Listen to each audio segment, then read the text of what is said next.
ओम तस्माद्रजो रागविषादमन्युमानस्पृहा भयदैन्यादिमूलम् हित्वा गृहम् संसृतिचक्रवालम् नृसिंहपादम् भजता कुतो भयम् शीर्यत्ररूपिण्युरुगाय पादयोः करोति मानम् बहुधा विभूतिभिः प्रेङ्कश्चितायाः कुसुमाकरानुगैर्विगीयमाना प्रियकर्म गायति देहेन्द्रियप्राणमनोऽभिमानो जीवोऽन्तरात्मा गुणकर्ममूर्तिः सूत्रम् महानित्युरुधेह गीतः संसार आधावति कालतन्त्रः गुणैः सर्वैरुपास्योऽसौ ब्रह्मणा परमेश्वरः अन्यैर्यथाक्रमम् चैव मानुषैः कैश्चिदेवतो। श्रीगुरुभ्यो नमः। महाभारतस्य आश्वमेधिके पर्वणि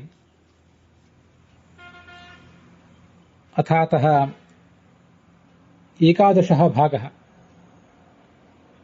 11नेय भाग अद्य प्रारभ्यते। अस्मिन् भागे अनुगीता पर्व प्रारभ्यते। अनुगीता पर्वणः संग्रहरूपाः ये महाभारत तात्पर्यनिर्णये भगवता निर्णयकारेण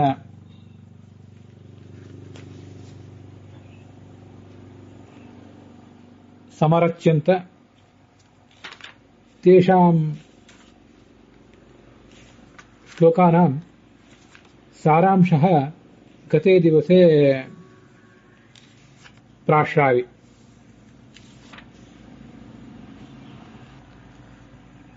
महाभारते कुरुक्षेत्रे प्रवृत्ते युद्धे यत् गीतोक्तं भगवता तत्त्वं तत् सर्वं विस्मृत्य पुनः पृच्छन्तम् अर्जुनं प्रति भगवान् कृष्णः विस्तरतः तत्त्वम् अवदत्। भारती मुख्यप्राणः वासुदेवः इत्येतैः त्रिभिः इदम् अखिलं प्रपञ्चम् अखिलं विश्वं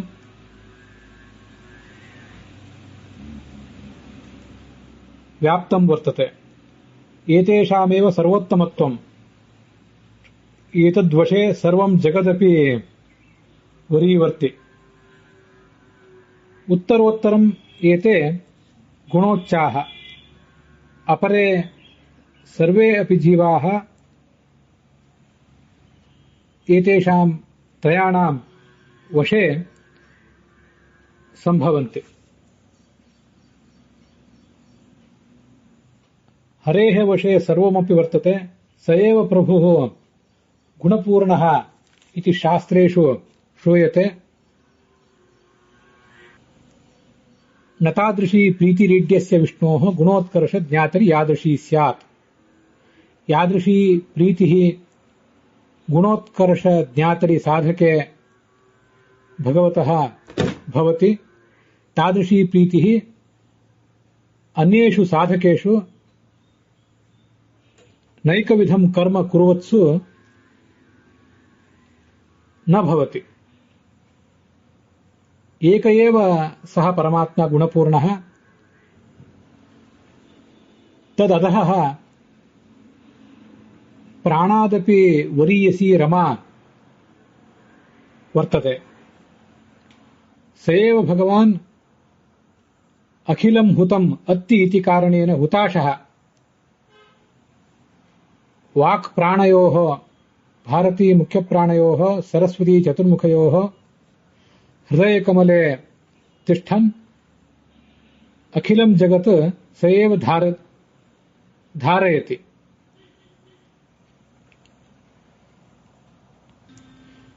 सर्वेषाम् एतेषां जीवानां योग्यत्वं तु तारतम्यसहितं मानसैः दैहिकैः वा लिङ्गैः सर्वैः ವಿಜ್ಞಾಯೇತ. ದೈಹಿಕಾಃ ಲಕ್ಷಣಪ್ರಭೇದಾಸ್ತು 32 ಲಕ್ಷಣमध्ये ಯೋಗ್ಯತಾನುಸಾರೇಣ ವರ್ತಂತೆ. ಮಾನಸಿಕಾನಿ ಲಕ್ಷಣಾನಿ ತು ಜ್ಞಾನಭಕ್ತಿ ವೈರಾಗ್ಯಾದೀನಿ ಚತುರ್ಮುಖಾದಿಷು ತಾರತಮ್ಯಾನುಸಾರೇಣ ದೃಶ್ಯಂತೆ. ಅಯಂ ಪರಮಾತ್ಮ ಚತುರ್ಮುಖೇಣ ಗುಣೈಃ ಸರ್ವೈಃ ಉಪಾಸ್ಯಃ ಅನ್ಯೈಃ ದೇವಾದಿಭಿಃ ಯಥಾಕ್ರಮಂ ಸ್ವಸ್ವಯೋಗ್ಯತಾನುಸಾರೇಣ ಗುಣೈಃ ಉಪಾಸ್ಯಃ ಮಾನುಷೈಃ ಅಸ್ಮದಾದಿಭಿಸ್ತು ಕೈಶ್ಚಿದೇವ ಸತ್ ಚಿತ್ ಆನಂದ ಇತಿ ಗುಣೈಃ ಉಪಾಸ್ಯಃ ಅಥವಾ ಕೇವಲಂ ಬ್ರಹ್ಮ ಇತಿ ವಾ ಸಹ ಪರಮಾತ್ಮ ಉಪಾಸ್ಯೋ ಭವತಿ.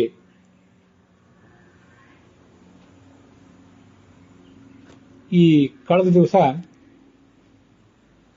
ಮಹಾಭಾರತದ ಆಶ್ವಮೇಧಿಕ ಪರ್ವದ ಅನುಗೀತಾವನ್ನು ನಾವು ಶ್ರವಣ ಮಾಡುವಾಗ ಆ ಅನುಗೀತಾದ ಸಂಗ್ರಹವನ್ನು ಮಾಡಿದಂತಹ ತಾತ್ಪರ್ಯ ನಿರ್ಣಯದ ಶ್ರವಣವನ್ನು ಮಾಡಲಿಕ್ಕೆ ತೊಡಗಿದ್ದೆವು. ಸಂಗ್ರಹವಾಗಿ ತಾತ್ಪರ್ಯ ನಿರ್ಣಯ ಅನುಗೀತೆಯನ್ನು ಏನು ಸಂಗ್ರಹ ಮಾಡಿದೆ ಅನ್ನೋದನ್ನು ನೋಡಿ ಅಲ್ಲಿ 56ನೇ ಶ್ಲೋಕದಲ್ಲಿ ವಿಷ್ಣೋರ್ ಲಿಂಗಾನುಸಾರಿತ್ವಾತ್ ತಾರತಮ್ಯಾತ್ ತದೀಕ್ಷಣಂ, ಭಗವಂತನ ಏನೊಂದು ಭಕ್ತಿ ಇತ್ಯಾದಿಗಳನ್ನು ಮಾಡ್ತಾರೆ ಆ ಸಾಧಕರು, ಅದಕ್ಕನುಸಾರವಾಗಿ ಅವರವರ ತಾರತಮ್ಯವನ್ನು ತಿಳಿಯಬೇಕು. ವಿಷ್ಣೋಸ್ತದನುಗಾನಾಂಚ ಪ್ರೀತಿಕೃ ಧರ್ಮ ಈರಿತಃ. ಯಾವತ್ತೂ ಧರ್ಮ ಅನ್ನೋದು ಭಗವಂತನ ಪ್ರೀತಿಗೆ ಕಾರಣವಾದದ್ದೇ ಧರ್ಮ, ಭಾಗವತರ ಪ್ರೀತಿಗೆ ಕಾರಣವಾದದ್ದೇ ಧರ್ಮ ಅಂತ ತಿಳಿಯಬೇಕು. ಉಳಿದುದೆಲ್ಲವೂ ಅಧರ್ಮ. ನಿಷ್ಠಾ ಕಿಂ ಪ್ರಲಾಪಃ ಕರಿಷ್ಯತೆ ಅಧರ್ಮೋನ್ಯಃ ಇತಿ ನಿಷ್ಠಾ. ಇದೇ ಶಾಸ್ತ್ರದ ಸಾರಾಂಶ. ಇದಕ್ಕಿಂತ ಹೆಚ್ಚಾಗಿ ಯಾವುದೇ ಪ್ರಲಾಪ ಅಂತನ್ನೋದು, ನಾವು ಶಾಸ್ತ್ರದಲ್ಲಿ ಬೇರೆ ಬೇರೆ ರೀತಿಯಾಗಿ ಏನೇನನ್ನ ಪ್ರತಿಪಾದನೆ ಮಾಡ್ತೀವಲ್ಲ, ಅನೇಕ ಥರದ ವಿಧಿ ನಿಷೇಧ ಇತ್ಯಾದಿಗಳನ್ನೆಲ್ಲ ಪ್ರತಿಪಾದನೆ ಮಾಡ್ತೇವೆ.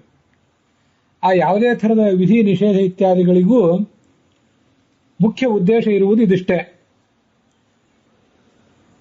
ಮನುಷ್ಯ ಹುಟ್ಟಿದ ಆರಭ್ಯ ಸಾಯುವವರೆಗೆ, ಬೆಳಗ್ಗೆ ಎದ್ದಾಗಿಂದ ರಾತ್ರಿ ಮಲಗುವವರೆಗೆ ಅನೇಕ ಥರದ ವಿಧಿಗಳನ್ನು ಪಾಲಿಸಬೇಕಾಗ್ತದೆ, ನಿಷೇಧಗಳನ್ನು ದೂರ ಇಡಬೇಕಾಗ್ತದೆ.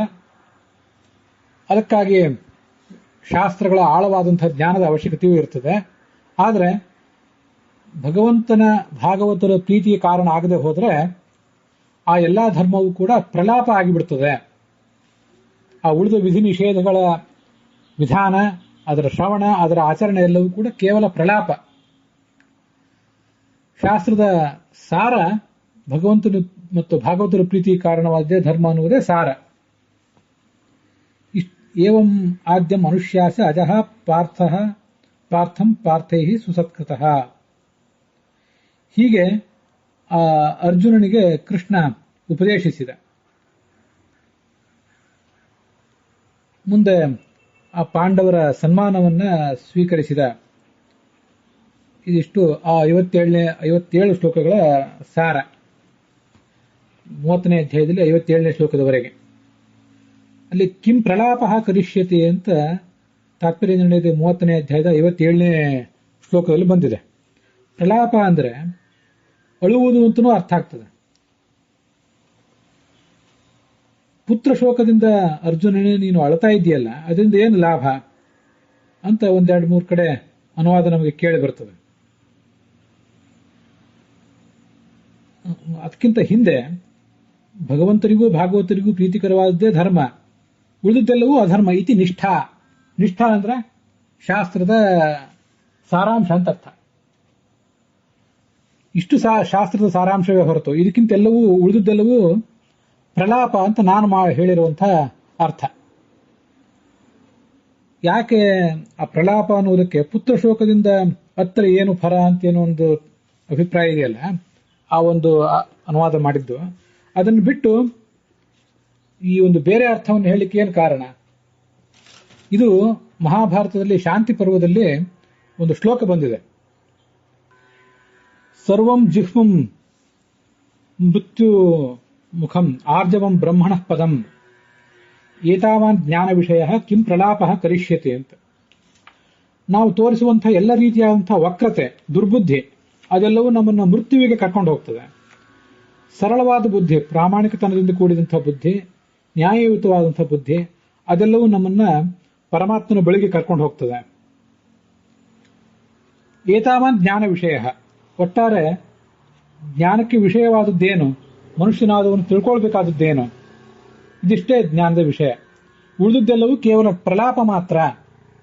ಪ್ರಲಾಪ ಅಂದ್ರೆ ನಾನಾ ಥರದ ವಿಧಿ ನಿಷೇಧಗಳೆಲ್ಲವೂ ಕೇವಲ ಪ್ರಲಾಪ ಮಾತ್ರ ಅಂತ ಅಲ್ಲಿ ಬಂದಿದೆ. ಅಲ್ಲಿ ಪ್ರಲಾಪ ಅಂದ್ರೆ ಅಳುವುದು ಅಂತ ಅರ್ಥ ಅಲ್ಲ. ಪ್ರಲಾಪ ಅಂದ್ರೆ ಕೇವಲ ಹೇಳಿದ್ದು ಕೇಳಿದ್ದು, ವ್ಯರ್ಥವಾಗಿ ಹೇಳಿದ್ದು. ಅಪ್ರಾಮಾಣಿಕತನವನ್ನ ಬಿಡದೆ, ಪ್ರಾಮಾಣಿಕತನವನ್ನು ಮೈಗೂಡಿಸಿಕೊಳ್ಳದೆ ನಾನಾ ಥರದ ವಿಧಿ ನಿಷೇಧಗಳನ್ನು ಹೇಳಿ ಏನು, ಅದನ್ನು ಕೇಳಿ ಏನು ಲಾಭ, ಇದೆಲ್ಲವೂ ಕೂಡ ಅನುಪಯುಕ್ತ ಅಂತ ಅದರ ಅರ್ಥ. ಹೀಗೆ ಕಿಂ ಪ್ರಲಾಪ ಕರಿಷ್ಯತಿ ಅಂತ ಅಲ್ಲಿ ಬಂದಿದೆ. ಆ ಪ್ರಲಾಪ ಅಂತನ್ನುವುದಕ್ಕೆ ಅತಿಯಾಗಿ ಮಾತನಾಡುವುದು, ವ್ಯರ್ಥವಾಗಿ ಮಾತನಾಡುವುದು ಅಂತ ಹೀಗೆಲ್ಲ ಅದರ ತಾತ್ಪರ್ಯ. ಅದೇ ಥರ ಇಲ್ಲೂ ಕೂಡ ಕಿಂ ಪ್ರಲಾಪ ಕರಿಷ್ಯತಿ ಅನ್ನುವುದಕ್ಕೆ ಆ ಅರ್ಥವನ್ನು ಮಾಡಿದ್ದೇನೆ. ಮಹಾಭಾರತದಲ್ಲಿ ಶಾಂತಿ ಪರ್ವದಲ್ಲಿ ಆ ಶ್ಲೋಕ ಇದೆ. ಆದ್ರಿಂದ ಅತ್ತರೇನು ಫಲ ಅನ್ನುವ ಅರ್ಥಕ್ಕಿಂತ ಧರ್ಮದ ಸಾರಾಂಶವನ್ನ, ಧರ್ಮದ ಸಾರವನ್ನು ಮೈಗೂಡಿಸಿಕೊಳ್ಳದೆ ಯಾವುದ್ಯಾವುದೋ ಸಣ್ಣ ಪುಟ್ಟ ಧಾರ್ಮಿಕ ಅಂಶಗಳ ಬಗ್ಗೆ ಗಮನ ಕೊಟ್ಟು ಸಾರಾಂಶವನ್ನು ಕಡೆಗಣಿಸಿ ಧರ್ಮಾಚರಣೆ ಮಾಡಿ ಏನು ಫಲ. ಹಾಗಾಗಿ ಪ್ರಲಾಪ ಅಂದ್ರೆ ಅತಿವಾದ, ಅತಿಯಾಗಿ ಹೇಳುವುದು ಕೇಳುವುದು, ವ್ಯರ್ಥವಾದ ವಾದ. ಹೀಗೆ ಪ್ರಲಾಪ ಅನ್ನೋ ಶಬ್ದಕ್ಕೆ ಬೇರೆ ಅರ್ಥವನ್ನು ನಾನು ಮಹಾಭಾರತದ ಆ ಬೆಳಕಿನಲ್ಲಿ, ಶಾಂತಿ ಪರ್ವದ ಆ ಶ್ಲೋಕದ ಬೆಳಕಿನಲ್ಲಿ ಹೇಳುವಂತ ಪ್ರಯತ್ನ ಮಾಡಿದ್ದೇನೆ. ಅಥಾತ ಅನುಗೀತಾ ಪರ್ವ ಪ್ರಾರಭ್ಯತೆ. ಸಭಾಯಾಂ ವಸತೋಸ್ತಸ್ಯಾಂ ನಿಹತ್ಯಾರೀನ್ ಮಹಾತ್ಮನೋಃ ಕೇಶವಾರ್ಜುನಯೋಃ ಕ್ವಾನು ಕಥಾ ಸಮಭವದ್ ದ್ವಿಜ.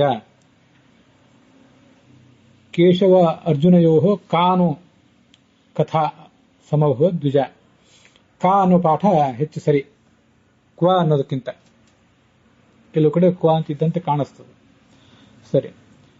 ಈ ಜನಮೇಜಯ ವೈಶಂಪಾಯನರನ್ನ ಕೇಳಿದ. ಈ ಅರ್ಜುನ ಮತ್ತೆ ಕೃಷ್ಣರಿಬ್ಬರು ಕೂಡ ಇಂದ್ರಪ್ರಸ್ಥದ ಸಭಾದಲ್ಲಿ ಕೂತ್ಕೊಂಡಿದ್ರು. ಅವರು ಮತ್ತೇನೇನು ಮಾತುಗಳನ್ನು ಆಡಿದ್ರು ಅದನ್ನೆಲ್ಲ ವಿವರಿಸಿ ಹೇಳು ಅಂತ ಜನಮೇಜಯ ವೈಶಂಪಾಯನರನ್ನು ಕೇಳಿದ. ಆಗ ವೈಶಂಪಾಯನರು ಹೇಳಿದ್ರು, ಎಲ್ಲಾ ಶತ್ರುಗಳನ್ನು ಕೂಡ ಗೆದ್ದ ಬಳಿಕ ಸಭಾ ಮಂಟಪದಲ್ಲಿ ಕೂತ್ಕೊಂಡಿದ್ದ. ಒಂದು ಪ್ರದೇಶಕ್ಕೆ, ದಿವ್ಯವಾದಂತಹ ಒಂದು ಪ್ರದೇಶಕ್ಕೆ ಕೃಷ್ಣಾರ್ಜುನರಿಬ್ಬರು ಕೂಡ ಬಂದರು. ಅಲ್ಲಿ ಈ ಅರ್ಜುನ ಕೃಷ್ಣನಿಗೆ ಹೇಳಿದಂತೆ, ಯುದ್ಧ ಸನ್ನಿಹಿತ ಆಗಿದ್ದಾಗ ನೀನು ನನಗೆ ತತ್ವವನ್ನು ಉಪದೇಶಿಸಿದೆ. ಆ ತತ್ವವನ್ನು ನಾನು ಕೂಡ ನೋಡಿದೆ, ನಿನ್ನ ಸ್ವರೂಪವನ್ನು ಕೂಡ ತಿಳ್ಕೊಂಡೆ. ಆದರೆ ಆಗ ನಾನು ಚಂಚಲ ಚಿತ್ತ ಆದ್ರಿಂದ ಅದನ್ನೆಲ್ಲ ಮರೆತು ಬಿಟ್ಟಿದ್ದೇನೆ. ಈಗ ಆ ವಿಷಯಗಳನ್ನು ನೀನು ಮತ್ತೊಂದು ಬಾರಿ ನನಗೆ ವರ್ಣಿಸಬೇಕು, ಉಪದೇಶಿಸಬೇಕು. ದ್ವಾರಕೆಗೆ ಬೇರೆ ಹೋಗುವವನಿದ್ದೆ, ಆದ್ರಿಂದ ಯುದ್ಧದ ಪ್ರಸಂಗದಲ್ಲಿ ನೀನು ಹೇಳಿದಂತಹ ವಿಷಯಗಳನ್ನೆಲ್ಲ ಮತ್ತೊಂದು ಬಾರಿ ನನಗೆ ಹೇಳು ಅಂತ ಅರ್ಜುನ ಕೇಳಿದ. ಯುದ್ಧದ ಪ್ರಸಂಗದಲ್ಲಿ ಕೇಳಿದ್ದಾದ್ರಿಂದ ಆವಾಗ ತತ್ವೋಪದೇಶ ಮಾಡಿಕೊಳ್ಳಿಕ್ಕೆ ಅತ್ಯಂತ ಸೂಕ್ತವಾದ ಸಮಯ ಸಾಮಾನ್ಯವಾಗಿ ಅದಲ್ಲ. ಆದ್ರಿಂದ ನನಗದೆಲ್ಲವೂ ಕೂಡ ಮರ್ತು ಹೋಗಿದೆ, ನೀನು ಇನ್ನೊಂದು ಬಾರಿ ಅದನ್ನು ಉಪದೇಶ ಮಾಡುವಂತ ಅವನ ತಾತ್ಪರ್ಯ. ಅದಕ್ಕೆ ಕೃಷ್ಣ ಏನು ಹೇಳಿದ, ಶ್ರಾವಿತಸ್ತ್ವಂ ಮಯಾ ಗುಹ್ಯಂ, ಅತ್ಯಂತ ಶ್ರೇಷ್ಠವಾದ ತತ್ವವನ್ನ ನಾನು ನಿನಗೆ ಉಪದೇಶ ಮಾಡಿದೆ. ಪರಮಾತ್ಮನ ಸ್ವರೂಪವನ್ನು ವರ್ಣನೆ ಮಾಡಿದೆ. ಆದರೆ ಆ ಪರತತ್ವವನ್ನು ನೀನು ಗ್ರಹಣ ಮಾಡಲಿಲ್ಲಲ್ಲ. ಅಬುದ್ಧ್ಯ ನಾಗ್ರಹೀಹಿ ಯಸ್ತ್ವಂ ತನ್ನೇ ಸುಮಹದ್ ಅಪ್ರಿಯಂ. ನೀನು ಈ ಥರ ಮಾಡಿದ್ದು ನನಗೆ ಸರಿ ಕಾಣಲಿಲ್ಲ, ತುಂಬಾ ಖೇದ ಅನಿಸಿದೆ ಇದರಿಂದ ನನಗೆ. ಆವಾಗಲೇ ನೀನು ಆ ಸಂದರ್ಭದಲ್ಲಿ ಅದನ್ನು ಗ್ರಹಣ ಮಾಡಬೇಕಿತ್ತು. ನಚ ಸಾಧ್ಯ ಪುನರ್ಭೂಯ ಸ್ಮೃತಿರ್ಮೇ ಸಂಭವಿಷ್ಯತೆ. ಮತ್ತೆ ಆಗ ಹೇಳಿದಂಥ ಆ ಗೀತಾ ಪೂರ್ಣವಾಗಿ ನನ್ನ ಮನಸ್ಸಿಗೂ ಕೂಡ ಈಗ ಸ್ಮರಣೆಗೆ ಬರ್ತಿಲ್ಲ.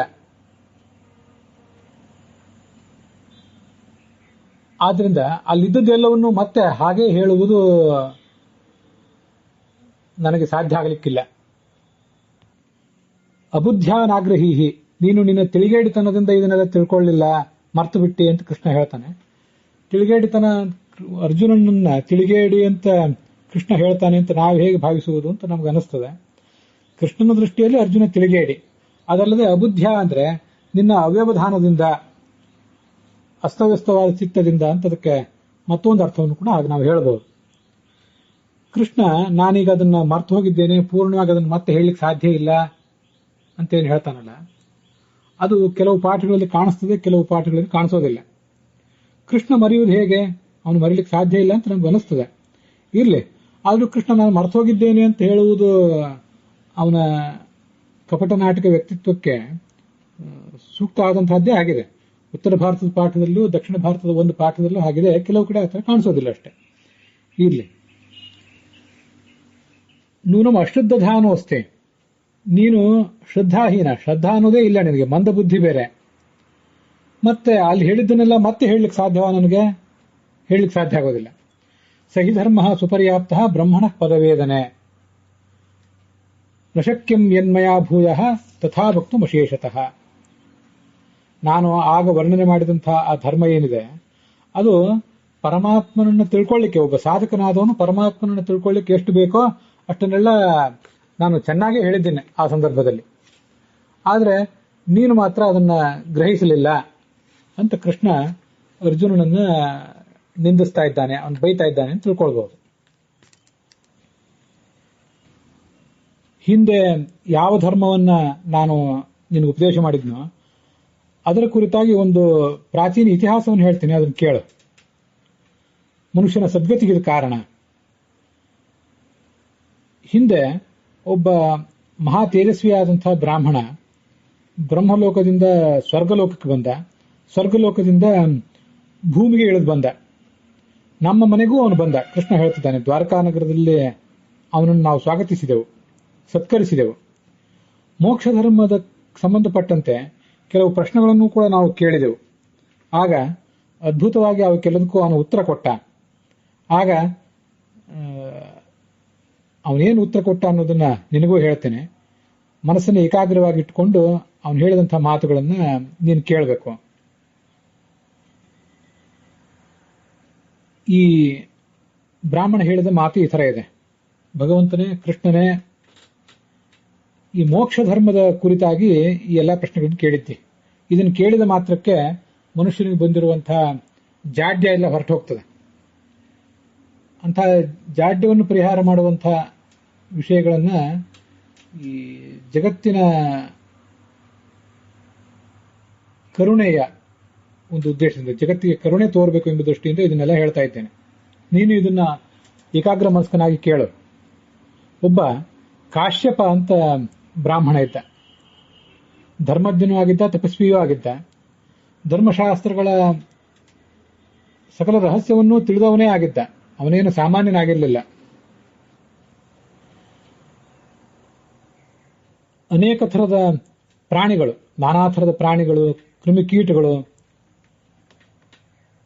ಇವುಗಳೆಲ್ಲವನ್ನೂ ಅವನು ತಿಳ್ಕೊಂಡಿದ್ದ. ಅವನಿಗೆ ಮತ್ತೊಬ್ಬ ಬ್ರಾಹ್ಮಣನ ಪರಿಚಯ ಆಯಿತು. ಈಗ ಕೃಷ್ಣನ ಮನೆಗೆ ಬಂದಿರುವಂತಹ ಬ್ರಾಹ್ಮಣನ ಹೆಸರು ಕೂಡ ನಮ್ಗೆ ಇಲ್ಲಿ ಕಂಡು ಬಂದಿಲ್ಲ.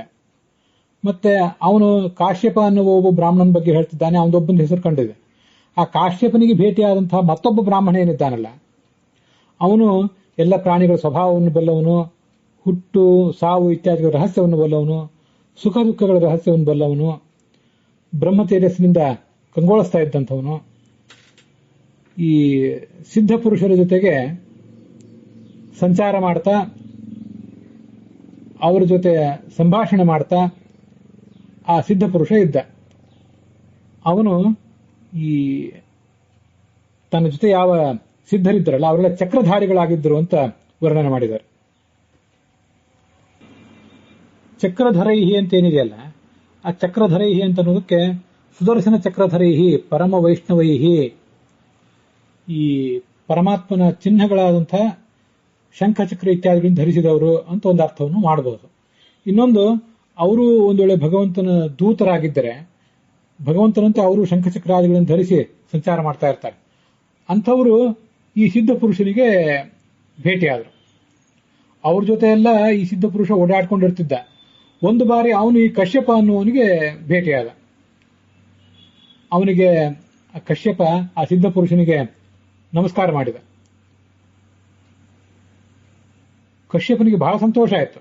ಪರಿಚಾರೇಣ ಮಹತಾ ಗುರುಂ ವೈ ಪರ್ಯತೋಷಯತ್, ಒಬ್ಬ ದೊಡ್ಡ ಗುರು, ಜ್ಞಾನಿಯಾದಂಥ ಗುರು ನನಗೆ ಸಿಕ್ಕಿದ್ದಾನಲ್ಲ ಅಂತ ಬಹಳ ಸಂತೋಷ ಆಯಿತು. ಅವನ ದರ್ಶನದಿಂದಲೇ ಇವನಿಗೆ ಆಶ್ಚರ್ಯವೂ ಆಯಿತು.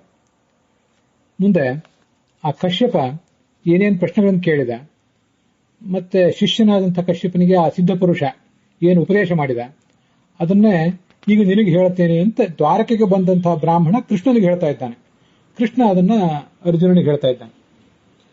ವಿವಿಧೈಹಿ ಕರ್ಮಭಿಸ್ತಾತ ಪುಣ್ಯಯೋಗೈಶ್ಚ ಕೇವಲೈಹಿ ಗಚ್ಚಂತೀಹ ಗತಿಮರ್ತ್ಯಾಹ ದೇವಲೋಕೇಚ ಸಂಸ್ಥಿತಂ. ಈ ಜಗತ್ತಿನಲ್ಲಿ ಜೀವರೆಲ್ಲ ನಾನಾ ಥರದ ಪುಣ್ಯಕರ್ಮಗಳನ್ನು ಮಾಡ್ತಾರೆ, ಒಂದು ಪುಣ್ಯ ಪಡ್ಕೋತಾರೆ, ಸದ್ಗತಿಯನ್ನು ಪಡ್ಕೋತಾರೆ, ದೇವಲೋಕದಲ್ಲಿ ಸ್ವರ್ಗಲೋಕದಲ್ಲಿ ಸುಖವಾಗಿರ್ತಾರೆ. ಆದರೆ ಸುಖ ನಮಗೇನು ದೇವಲೋಕದಲ್ಲಿ ಆದರೂ ಸಿಕ್ಕಿದೆ, ಅದೇನು ಶಾಶ್ವತವಾದ ಸುಖ ಅಲ್ಲ. ಯಾವ ಲೋಕದಲ್ಲಿಯೂ ಜೀವ ಶಾಶ್ವತವಾಗಿರುವುದು ಸಾಧ್ಯ ಇಲ್ಲ. ಆ ಪುಣ್ಯದ ಫಲ ಇರುವವರೆಗೆ ಸ್ವರ್ಗದಲ್ಲಿ ಆದರೂ ಇರ್ತಾನೆ, ಮತ್ತೆ ಯಾವ ಕೆಲವು ಲೋಕಗಳಲ್ಲಿ ಆದರೂ ಇರ್ತಾನೆ. ಪುಣ್ಯದ ಫಲ ಸಮಾಪ್ತ ಆಗಿದ ಮೇಲೆ ಅವನು ಅಲ್ಲಿಂದ ಮತ್ತೆ ಕೆಳಗೆ ಇಳಿದು ಬರಬೇಕಾಗ್ತದೆ. ಸ್ಥಾನಾಚ್ಚ ಮಹತೋ ಭ್ರಂಶಃ, ಕಷ್ಟಪಟ್ಟು ಅನೇಕ ಥರದ ಧರ್ಮಗಳನ್ನು ಮಾಡಿ ಗಳಿಸಿರ್ತಾನೆ, ಆದರೆ ಅದರಿಂದ ಮತ್ತೆ ಕೆಳಗೆ ಇಳಿದು ಬರಬೇಕಾಗ್ತದೆ.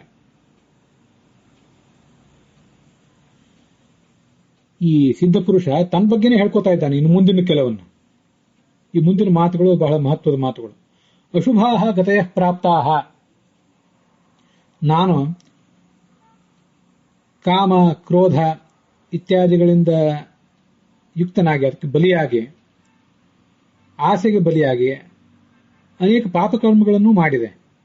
ಅದರ ಫಲವಾಗಿ ಅಶುಭವೇ ನನಗೆ ಆಯಿತು. ಅನೇಕ ಥರದ ಕಷ್ಟಗಳನ್ನು ಕೂಡ ನನ್ನ ಜೀವನದಲ್ಲಿ ನಾನು ನೋಡಬೇಕಾಯಿತು.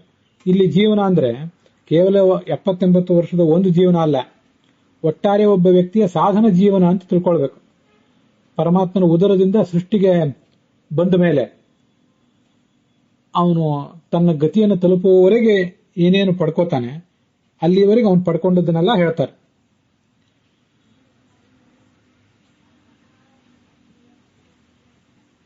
ಕಾಮಮನ್ಯು ಪರೀತೇನ ತೃಷ್ಣಯಾ ಮೋಹಿತೇನ ಚ ಪುನಃ ಪುನಶ್ಚ ಮರಣಂ ಜನ್ಮಚೈವ ಪುನಃ ಪುನಃ ಆಹಾರಾಹ ವಿವಿಧಾಹ ಭುಕ್ತಾಹ ಪೀತಾಹ ನಾನಾಭಿಧಾಹ ಸ್ತನಾಹ. ಹೇಗೆ ದುರ್ಗತಿಗಳನ್ನು ಪಡೆದೆ ಅದನ್ನು ಹೇಳ್ತಾನೆ. ಮನುಷ್ಯ ಯಾವ್ದಾವುದು ದುಷ್ಕರ್ಮಗಳನ್ನು ಮಾಡ್ತಾನಲ್ಲ, ಅದರಿಂದಾಗ ಅವನಿಗೊಂದು ಋಣ, ಒಂದು ಬಾಧ್ಯತೆ ಹುಟ್ಟುತ್ತದೆ. ಈ ಜಗತ್ತಿನಲ್ಲಿ ಯಾರ್ಯಾವುದೋ ಸಂಪರ್ಕಕ್ಕೆ ಬರ್ತಾನೆ, ಅವ್ರ ಬಗ್ಗೆ ಯಾವ್ಯಾವುದೋ ಭಾವನೆಗಳು ಅವನಿಗೆ ಮೂಡ್ತವೆ. ಆ ಕಾರಣದಿಂದಾಗಿ ಮತ್ತೆ ಇನ್ನಷ್ಟು ಕರ್ಮಗಳನ್ನು ಅವನು ಮಾಡ್ತಾ ಹೋಗಬೇಕಾಗ್ತದೆ. ಜನ್ಮ, ಹುಟ್ಟು, ಸಾವು ಇತ್ಯಾದಿಗಳು ಮುಂದುವರಿತಾ ಹೋಗ್ತವೆ. ನಮ್ಗಿದನ್ನು ಬೇರೆ ಕಡೆ ಕೇಳಿ ಗೊತ್ತಿದೆ. ಆ ಚತುರ್ದಶಮಾದ್ವರ್ಷ ಕರ್ಮಾಣಿ ನಿಯಮೇನತೋ ದಶಾವರಾಣಾಂ ಜನ್ಮಾನಾಂ ಕಾರಣಾನಿ ಕರೋತ್ಯಯಂ ಅಂತ. ಇದು ಕೃಷ್ಣಾಂತ ಮಹಾರ್ಣವದಲ್ಲಿ ಗೀತಾ ಪ್ರಸ್ಥಾನದಲ್ಲಿ ಆಚಾರ್ಯ ಉದ್ಧರಿಸಿದಂತಹ ಒಂದು ಶ್ಲೋಕ. 18 ವರ್ಷಕ್ಕಲ್ಲ, 16 ವರ್ಷಕ್ಕೂ ಅಲ್ಲ, 14ನೇ ವರ್ಷಕ್ಕೇನೆ ಇದು ಸ್ಪಷ್ಟವಾಗಿ ನಾವು ತಿಳ್ಕೋಬೇಕು. ಮನುಷ್ಯನಿಗೆ ತನ್ನ ಕರ್ಮಗಳ ಬಾಧ್ಯತೆ, ಜವಾಬ್ದಾರಿ ಶುರುವಾಗ್ತದೆ. ಅಲ್ಲಿಯವರೆಗೂ ಅವನು ಮಾಡಿದಂತಹ ಕರ್ಮಗಳು ಏನಾದರೂ ದುಷ್ಟ ಕರ್ಮಗಳಿದ್ರೆ ಅದರಿಂದ ಅವನಿಗೆ ಬಹಳ ತೊಂದರೆ ಏನೂ ಆಗಲಿಕ್ಕಿಲ್ಲ. ಆದರೆ 14 ವರ್ಷ ಆದ ಬಳಿಕ ಆವಾಗ ಅವನು ಯಾವುದು ತಪ್ಪು ಯಾವುದು ಸರಿ ಎಂಬುದನ್ನೆಲ್ಲ ಸರಿಯಾಗಿ ತಿಳ್ಕೊಳ್ಳೇಬೇಕು. ಅದನ್ನು ತಿಳ್ಕೊಳ್ಳದೆ ಹೋದ್ರೆ ಅವನಿಗೆ ಅದರಿಂದ ಪಾಪ ಇದೆ. ಮತ್ತೆ ಪ್ರತಿಯೊಂದು ಜನ್ಮದಲ್ಲಿ 14 ವರ್ಷ ನನಗೆ ದಾಟಿದರೆ ಸುಮಾರು 70-80 ವರ್ಷ ಒಬ್ಬ ವ್ಯಕ್ತಿ ಬದುಕ್ತಾನೆ, 60-70 ವರ್ಷ ಒಬ್ಬ ವ್ಯಕ್ತಿ ಬದುಕ್ತಾನೆ ಅಂತಿದ್ರೆ ಇನ್ನು ಮುಂದಿನ 10 ಜನ್ಮಗಳಿಗೆ ಬೇಕಾಗುವಷ್ಟು ಕರ್ಮಗಳನ್ನು ಮಾಡ್ತಾನೆ. ದಶ ಅವರಾಣಾಂ ಜನ್ಮಾನ, ಅತ್ಯಂತ ಕನಿಷ್ಠ ಅಂದ್ರೆ ಇನ್ನು ಮುಂದಿನ 10 ಜನ್ಮಗಳು, ಅದಕ್ಕೆ ಬೇಕಾಗುವಷ್ಟು ಕರ್ಮಗಳನ್ನು ಮಾಡ್ತಾನೆ. ಮತ್ತೆ ಜನ್ಮಗಳನ್ನು ತಾಳ್ತಾನೆ. ಆಗ ಮತ್ತಷ್ಟು ಕರ್ಮಗಳನ್ನು ಮಾಡ್ತಾನೆ. ಆ ಒಂದೊಂದು ಜನ್ಮವು ಮುಂದಿನ 10 ಜನ್ಮಗಳಿಗೆ ಸಾಕಾಗುವಷ್ಟಿರ್ತದೆ. ಹೀಗೆ ಕರ್ಮಗಳ ಸಂಕೋಲೆಯಲ್ಲಿ ಮನುಷ್ಯ ಬದ್ಧನಾಗ್ತಾ ಹೋಗ್ತಾನೆ. ಹುಟ್ಟುತ್ತಾನೆ, ಸಾಯ್ತಾನೆ. ಪುನರಪಿ ಜನನಂ ಪುನರಪಿ ಮರಣಂ. ಆಹಾರಾಹ ವಿವಿಧಾಹ ಭುಕ್ತಾಹ, ನಾನಾ ಥರದ ಆಹಾರಗಳನ್ನು ಸ್ವೀಕಾರ ಮಾಡ್ತಾನೆ. ಕ್ರಿಮಿ ಕೀಟಗಳನ್ನು ತಿಂತಾನೆ. ತಾನೇ ಕ್ರಿಮಿಕೀಟವಾಗಿ ಅನೇಕ ಬಾರಿ ಜನಿಸಿರ್ತಾನೆ. ಹುಳ ಹುಪ್ಪಟ್ಟಿಗಳನ್ನು ತಿಂತಾನೆ, ಮಾಂಸಾಹಾರವನ್ನು ತಿಂತಾನೆ, ಸಸ್ಯಾಹಾರವನ್ನು ತಿಂತಾನೆ. ಕೆಲವು ಸರಿ ಅತ್ಯಂತ ವೈಭವಪೂರ್ಣವಾದಂತಹ ಭೋಜನವನ್ನು ಮಾಡ್ತಾನೆ. ಕೆಲವು ಕಡೆ ತೀರಾ ಕ್ಷುದ್ರವಾದಂತಹ ಅನ್ನವನ್ನ ತಿನ್ನುವಂಥ ಪ್ರಸಂಗನೂ ಬರ್ತದೆ. ನಾನಾ ವಿಧಾಹ ಸ್ತನಾಹ, ಹಂದಿಯಾಗಿ, ನಾಯಿಯಾಗಿ, ಮನುಷ್ಯನಾಗಿ, ಆನೆ, ಕುದುರೆ, ಒಂಟೆಯಾಗಿ, ಆಯಾ ಜನ್ಮದ ತಾಯಂದಿರ ಎದೆ ಹಾಲನ್ನ ಕುಡಿಯುವಂತಹ ಪ್ರಸಂಗ ಬಂದಿತ್ತು ನನಗೆ. ಅದನ್ನೆಲ್ಲ ಅನುಭವಿಸಿದ್ದೇನೆ ಅಂತ ಹೇಳ್ತಾ ಇದ್ದಾನ ಅವನು. ಮಾತರಹ ವಿವಿಧಾಹ ದೃಷ್ಟಾಹ, ನಾನಾ ಥರದ ತಾಯಂದಿರನ್ನು ನೋಡಿದೆ, ಅನೇಕ ಥರದ ತಂದೆಯಂದಿರನ್ನು ನೋಡಿದೆ. ಸುಖಾನಿಚ ವಿಚಿತ್ರಾಣಿ ದುಃಖಾನಿಚ ಮಯಾನಘ, ನಾನು ನಾನಾ ಥರದ ದುಃಖಗಳನ್ನೆಲ್ಲ ಅನುಭವಿಸಿದೆ, ಸುಖಗಳನ್ನೂ ಅನುಭವಿಸಿದೆ. ಈಗ ಇಲ್ಲಿವರೆಗೆ ನಾನು ಬಂದಿದ್ದೇನಲ್ಲ, ಇಂಥ ಸುಖವನ್ನು ಅನುಭವಿಸಲಿಲ್ಲ ಅಂತಿಲ್ಲ, ಇಂಥ ದುಃಖವನ್ನು ಅನುಭವಿಸಲಿಲ್ಲ ಅಂತಲ್ಲ, ಎಲ್ಲವನ್ನೂ ಅನುಭವಿಸಿ ನಂದು ಮುಗಿದು ಹೋಗಿದೆ. ಅನೇಕ ಬಾರಿ ಪ್ರಿಯರನ್ನ ಅಗಲಬೇಕಾಯಿತು. ನಾನು ನನಗೆ ಬೇಕಾದವರನ್ನ ಬಿಟ್ಟು ಸಾಯಬೇಕಾಯಿತು, ಅಥವಾ ಅವರು ನನ್ನನ್ನು ಬಿಟ್ಟು ಸಾಯಬೇಕಾಯಿತು. ಕೆಲವು ಬಾರಿ ಅಪ್ರಿಯರಾದವ್ರ ಜೊತೆ ಬದುಕುವಂತಹ ಪ್ರಸಂಗ ಬಂತು. ಸಂಸಾರ ಅಂದರೆ 90% ಅಪ್ರಿಯರಾದವ್ರ ಜೊತೆಗೇನೆ ಬದುಕುವುದು, ಪ್ರಿಯರಾದವ್ರ ಜೊತೆಗೆ ಬದುಕುವುದಲ್ಲ. ಅಪ್ರಿಯರಾದವ್ರ ಜೊತೆ ಸಹವಾಸ ಮಾಡಬೇಕಾಯಿತು, ದುಃಖವಾಯಿತು. ನಾನು ಬಹಳ ಕಷ್ಟಪಟ್ಟು ಸಂಪಾದನೆ ಮಾಡಿದಂತಹ ಸಂಪತ್ತೆಲ್ಲ ನನ್ನ ಕಣ್ಣು ಮುಂದೆ ಹೊರಟೋಯ್ತು. ಲಬ್ಧ್ವಾ ದುಃಖೇನ ತದ್ಧನಂ ಧನನಾಶಶ್ಚ ಸಂಪ್ರಾಪ್ತ, ಇಂಥವೆಲ್ಲ ನನ್ನ ಕಣ್ಮುಂದೆ ಆಗಿ ಹೋಗಿವೆ ಅನೇಕ ಹಿಂದಿನ ಜನ್ಮಗಳಲ್ಲಿ. ನಾನಾ ಥರದ ಅವಮಾನಗಳು, ಎಷ್ಟು ಥರ ಅವಮಾನಾಹ ಸುಕಷ್ಟಾಶ್ಚ ರಾಜತಃ ಸ್ವಜನಾತ್ ತಥಾ. ಅನೇಕ ಬಾರಿ ರಾಜರಿಂದ ಅಂದರೆ ಆಡಳಿತಗಾರರಿಂದ ನನಗೆ ಅವಮಾನ ಆಯಿತು. ನನ್ನದೇನು ತಪ್ಪಿಲ್ಲದೆ ಅಥವಾ ಕೆಲವು ಬಾರಿ ತಪ್ಪಿದ್ದು ಅವರು ನಮ್ಮನ್ನ ಬಂಧಿಸಿಡುವುದು, ಅಂಥ ಅವಮಾನಗಳಾಗಿವೆ. ಅನೇಕ ಬಾರಿ ಶತ್ರುಗಳಿಂದಲೇ ಅವಮಾನ ಆಗಿದೆ ಅಂತಿಲ್ಲ,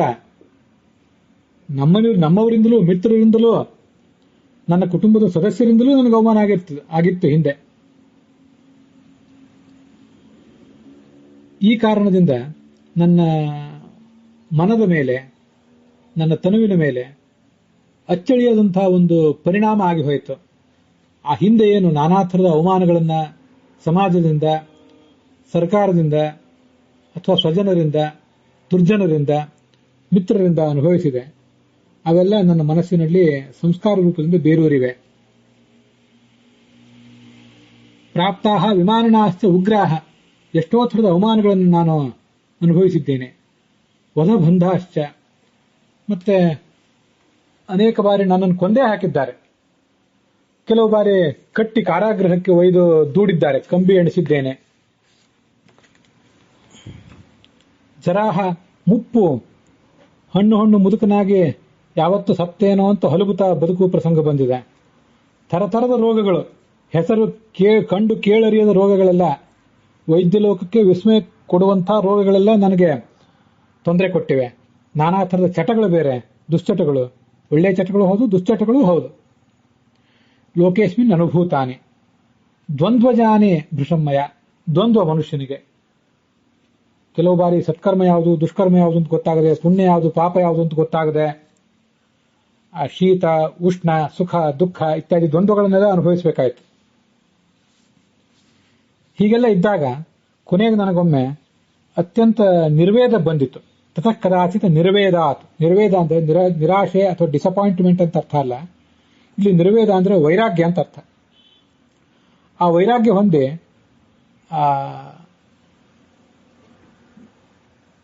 ಅಪ್ರಾಕೃತ ದಿವ್ಯ ಮಂಗಲ ವಿಗ್ರಹನಾದಂತಹ ಪರಮಾತ್ಮನನ್ನ ನಾನು ಆಶ್ರಯಿಸಿದೆ. ಮತ್ತೆ ಅತ್ಯಂತ ದುಃಖದಿಂದ ಪೀಡಿತನಾಗಿ ನಾನು ಲೋಕದ ವ್ಯವಹಾರವನ್ನೇ ಪೂರ್ಣವಾಗಿ ಪರಿತ್ಯಾಗ ಮಾಡಿಬಿಟ್ಟೆ. ಲೋಕದಲ್ಲಿದ್ದರೆ ಇವೆಲ್ಲ ಥರದ ಸಮಸ್ಯೆಗಳು, ಅದರಿಂದ ಅವುಗಳನ್ನು ಬಿಟ್ಟೇ ಬಿಡಬೇಕು ಅಂತ ನಾನು ಪೂರ್ಣವಾಗಿ ಬಿಟ್ಟೇ ಬಿಟ್ಟೆ. ಲೋಕೇಸ್ಮಿನ್ ಅನುಭೂಯ ಅಹಂ ಇಮಂ ಮಾರ್ಗಂ ಅನುಷ್ಠಿತ. ಎಲ್ಲಾ ಥರದ ಸುಖ ದುಃಖ ಎಲ್ಲ ಅನುಭವಿಸಿದ ಮೇಲೆ ಒಂದು ವೈರಾಗ್ಯ ನನಗೆ ಬಂದಿತು. ಮುಂದೆ ಈ ಅಧ್ಯಾತ್ಮದ ಮಾರ್ಗವನ್ನು ಅವಲಂಬಿಸಿ ಪರಮಾತ್ಮನ ಕೃಪೆಯಿಂದ ಪ್ರಸಾದ ಆತ್ಮನೋ ಮಯ, ಪರಮಾತ್ಮನ ಕೃಪೆಯಿಂದ ಈ ಹಂತಕ್ಕೆ, ಈ ಸಿದ್ಧಿಗೆ ನಾನು ಬಂದು ತಲುಪಿದ್ದೇನೆ. ನನಗೆ ಮತ್ತೆ ಈ ಸಂಸಾರ ಬೇಡ. ನಾನು ಎಲ್ಲವನ್ನೂ ಬಲ್ಲವನು. ಆಸಿದ್ಧೇಹೇ ಆಪ್ರಜಾ ಸರ್ಗಾತ್ ಆತ್ಮನೋ ಅಪಿ ಗತಿ ಶುಭಾಹ. ನನ್ನ ಮತ್ತೆ ನನ್ನ ಸಂಪರ್ಕಕ್ಕೆ ಬರುವಂತಹ ಎಲ್ಲ ಪ್ರಾಣಿಗಳ ಹಿಂದು ಮುಂದೆಲ್ಲವನ್ನೂ ನಾನು ತಿಳಿಯಬಲ್ಲವನಾಗಿದ್ದೇನೆ ಅಂತ ಅವನು ಹೇಳ್ತಾ ಇದ್ದಾನೆ. ಕಾಶ್ಯಪನೇ, ನನಗೆ ಹೀಗೆ ಸಿದ್ಧಿ ಪ್ರಾಪ್ತ ಆಗಿದೆ. ಈ ಶರೀರವನ್ನು ಪರಿತ್ಯಾಗ ಮಾಡಿದ ಮೇಲೆ ಇದಕ್ಕಿಂತ ಉತ್ತಮವಾದಂಥ ಲೋಕಕ್ಕೆ ಹೋಗ್ತೇನೆ. ಆದರೆ ಅಲ್ಲೂ ನಾನು ನಿಲ್ಲುವಂಥವನಲ್ಲ. ಇನ್ನೂ ಮುಂದಿನ ಸತ್ಯಲೋಕಕ್ಕೆ ಹೋಗ್ತೇನೆ. ಆ ಸತ್ಯಲೋಕವೂ ಕೂಡ ಆ ಬ್ರಹ್ಮ ಭವನಾಲೋಕಾಹ ಪುನರಾವರ್ತಿನೋರ್ಜುನ ಅಂತ ನಾವು ಕೇಳ್ತೀವಲ್ಲ, ಸತ್ಯಲೋಕದಿಂದಲೂ ಮನುಷ್ಯ ಮರಳಿ ಬರಬೇಕಾಗ್ತದೆ. ಅಲ್ಲಿಯೂ ಆತ ದೀರ್ಘವಾಗಿ ಇರ್ಲಿಕ್ಕೆ ಸಾಧ್ಯ ಆಗೋದಿಲ್ಲ. ಕೊನೆಗೆ ಪರಮಾತ್ಮನ ಬಳಿಗೆ ಹೋದ್ರೆ ಮಾತ್ರ ಮಾಂ ಪ್ರಾಪ್ಯ ಪುನರ್ಜನ್ಮ ನ ವಿದ್ಯತೆ ಅಂತ ಭಗವದ್ಗೀತಾದಲ್ಲಿ ಹೇಳುವಂತೆ, ಪರಮಾತ್ಮನ ತಲುಪಿದ್ರೆ ಮಾತ್ರ ಅವನಿಗೆ ಯಾವುದೇ ರೀತಿಯಾದಂತಹ ಪುನರಾವರ್ತನೆ ಇಲ್ಲ. ಅದು ಬಿಟ್ರೆ ಪುನರಾವರ್ತನೆ ಅವನಿಗಿದ್ದೇ ಇದೆ. ಪರಬ್ರಹ್ಮನಲ್ಲಿ ನಾನು ಲೀನನಾಗಿ ಬಿಡ್ತೇನೆ. ಈ ವಿಷಯದಲ್ಲಿ ನಿನಗೆ ಸಂಶಯ ಬೇಡ. ನಾನು ನಿನ್ನ ಬಗ್ಗೆ ಪ್ರೀತನಾಗಿದ್ದೀನಿ. ನಿನಗೇನು ನಾನು ಮಾಡಬೇಕು, ಏನು ಉಪದೇಶ ಮಾಡಬೇಕು, ಯಾವ ಕಾರ್ಯ ಮಾಡಿಕೊಡ್ಬೇಕು ಅದನ್ನು ಹೇಳು. ನಾನು ಸದ್ಯದಲ್ಲೇ ಇಲ್ಲಿಂದ ಹೋಗುವವನಿದ್ದೇನೆ. ಅಚಿರಾತ್ತು ಗಮಿಷ್ಯಾಮಿ. ನಿನ್ನಂಥ ಒಬ್ಬ ಜಿಜ್ಞಾಸು ಚಿಂತಕ ನನಗೆ ದೊರೆತಿರುವುದೇನಿದೆ, ನನಗೆ ಬಹಳ ಸಂತೋಷ ಅನಿಸಿದೆ. ನಿನ್ನ ಬುದ್ಧಿಯನ್ನು ನಾನು ಗೌರವಿಸ್ತೇನೆ. ಏನಾಹಂ ಭಾವಿತೋ ಬುದ್ಧ ಮೇಧಾವಿ ಹಿ ಅಸಿ ಕಶ್ಯಪ. ನೀನು ನನ್ನನ್ನು ಗುರುತಿಸಿದೆಯಲ್ಲ, ಗುಣಿ ಗುಣಂ ವೇತ್ತಿ ನವೇತ್ತಿ ನಿರ್ಗುಣ ಅಂತ ಶಾಸ್ತ್ರದಲ್ಲಿ ಹೇಳ್ತಾರೆ. ನಾನು ಗೂಢ ರೂಪದಲ್ಲಿ ಸಂಚಾರ ಮಾಡ್ತಾ ಇದ್ದೆ. ನಾನು ನನ್ನ ವ್ಯಕ್ತಿತ್ವವನ್ನು ಯಾರ್ಯಾರು ಕಂಡುಕೊಂಡವರಿಗೆಲ್ಲ ತೋರಿಸಿಕೊಡುವವನಲ್ಲ. ಆದರೆ ನೀನು ಅಂತರಂಗದಲ್ಲಿ ದೊಡ್ಡ ಜಿಜ್ಞಾಸು ಆದ್ದರಿಂದ ನನ್ನನ್ನು ಗುರುತಿಸಿದ್ದೆ. ಅದ್ರ ಬಗ್ಗೆ ನನಗೆ ಬಹಳ ಸಂತೋಷ ಅನಿಸಿದೆ. ಅದಕ್ಕಾಗಿ ನಿನಗೇನು ಉಪದೇಶ ಮಾಡಬೇಕು ಹೇಳು ಅಂತ ಅವನು ಕೇಳಿದ. ಅಲ್ಲಿಗೆ ಈ ಒಂದು ಅಧ್ಯಾಯ ಸಮಾಪ್ತಿಯನ್ನು ಕಾಣ್ತಾ ಇದೆ. ಟಿ ಆರ್ ಕೃಷ್ಣಾಚಾರ್ಯರ ಪಾಠದಲ್ಲಿ 17ನೇ ಅಧ್ಯಾಯ.